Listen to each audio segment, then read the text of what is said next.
এমন এক সময় আসবে যখন মানুষের অন্তর মরে যাবে, অথচ দেহ জীবিত থাকবে। কত বোকা সেই ব্যক্তি যে জানে না তার মৃত্যু কখন হানা দেবে, কিন্তু এখনো সে এর সাথে সাক্ষাতের জন্য প্রস্তুত নয়।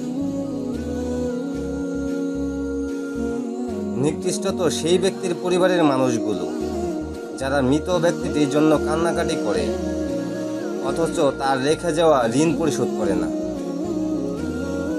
মৃত্যুকে ভয় পাওয়া মানে তা থেকে পালিয়ে বেড়ানো নয়, বরং মৃত্যুর জন্য প্রস্তুতি নেওয়া।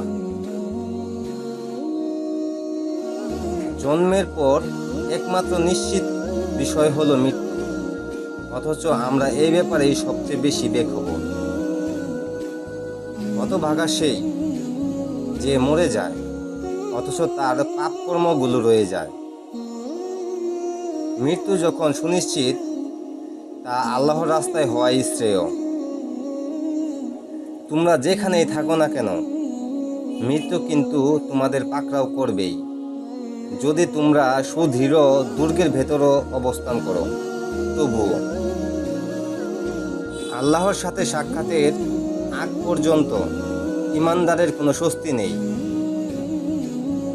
যখন আল্লাহ কোনো বান্দাকে ভালোবাসেন, তখন তাকে দুনিয়াদারি থেকে ঠিক সেই রূপে বাঁচিয়ে নেন, যেই রূপ তোমাদের কেউ তার রোগী ব্যক্তিকে পানি থেকে সাবধানে রাখে।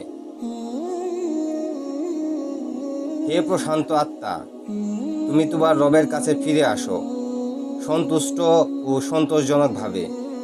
অতঃপর আমার বান্দাদের অন্তর্ভুক্ত হও আর আমার জান্নাতে প্রবেশ করো।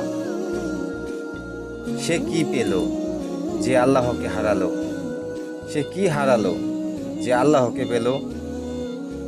কোনো এক ভোরবেলা রাত্রি শেষে শুভ শুক্রবারে মৃত্যুর ফেরেশতা এসে যদি দেয় যাওয়ার তাগিদ, অপ্রস্তুত এলোমেলো এ গৃহের আলো অন্ধকারের ভালো মন্দ যা ঘটুক, মেনে নেব এ আমার ঈদ।